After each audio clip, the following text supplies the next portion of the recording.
Good morning, students. Today we are going to start chapter number 2, that is Principles of Management. So, the meaning of principle refers to here the statement which reflects the fundamental truth about some phenomena based on cause and effect relationship. So, in Handy Fuel principle, when we will discuss, there will be the cause and effect relationship in the principle of unity of command. Some principles have some cause and effect relationship. Now, management principles, what are they? They are the broad and general guidelines for the manager for decision making, and it relates to the behavior of managers. Now we are going to discuss the history of Handy Fuel.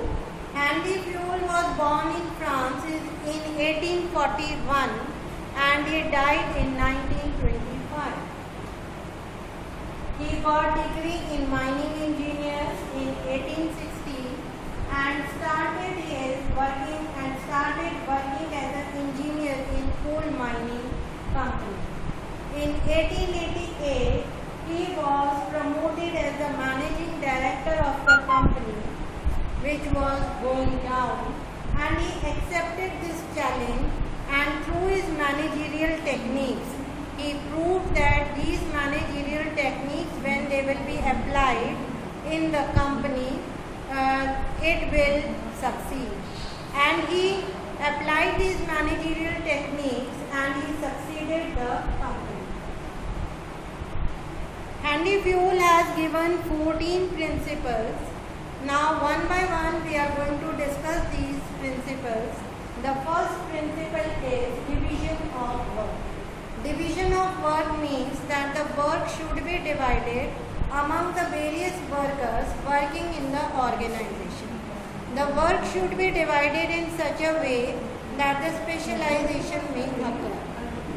For example, the person working in the bank and they are given the work according to their capability. Suppose there is one counter, it will accept the deposit, another counter, the passbook entries will be done in another counter, the withdrawals will be made. So in this way the work become easier and the efficiency, the specializations comes. So he said that the work should be divided among the various workers working in the organization. Now the second principle is authority and responsibility.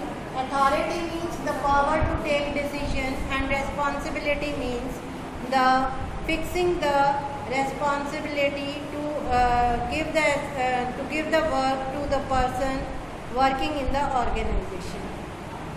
So authority and responsibility should go parallel to each other. They should be equal to each other.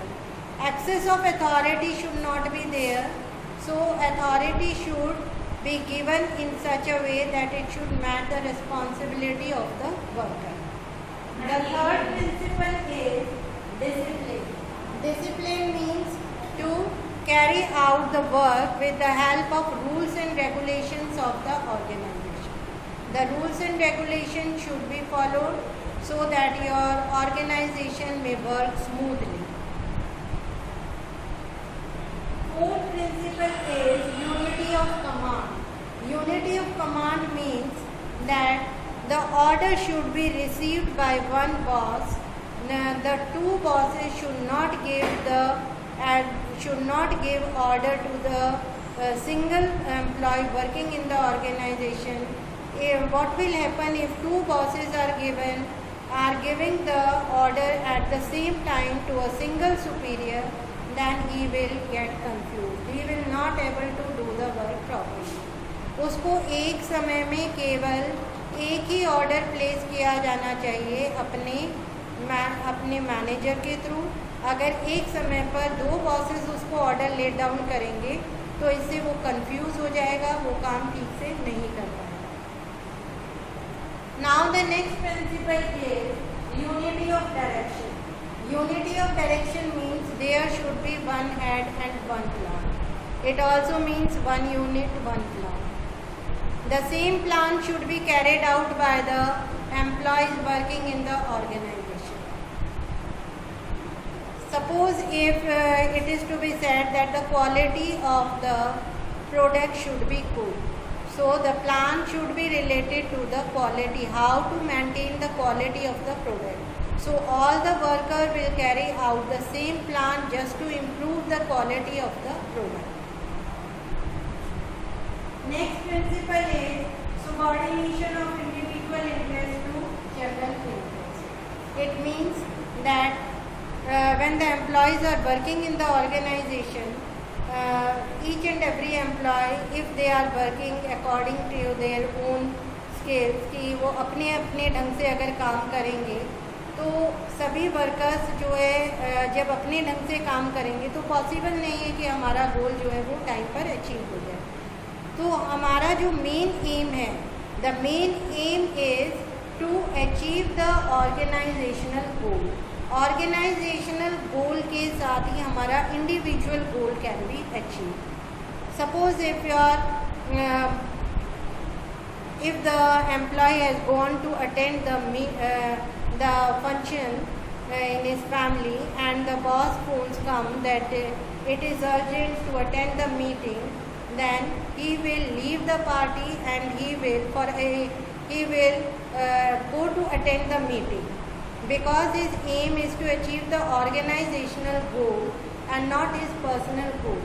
तो वहाँ पर उसका जो है दोनों ही इससे achieve होंगे, उसका जो है ऑर्गेनाइजेशनल गोल के साथ साथ इंडिविजुअल गोल भी he will able to achieve.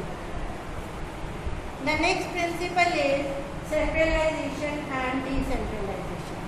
Centralization means it is to be carried out on the small scale and the importance is not to be given to the subordinates working in the organization, because in centralization the power rests in the hands of top level, and in decentralization it is to be carried out on the large scale and the authority is to be dispersed on the various levels. The importance to the subordinates is to be given. So with this we are completing this first 7 principles of management, and the remaining we will continue in the next class.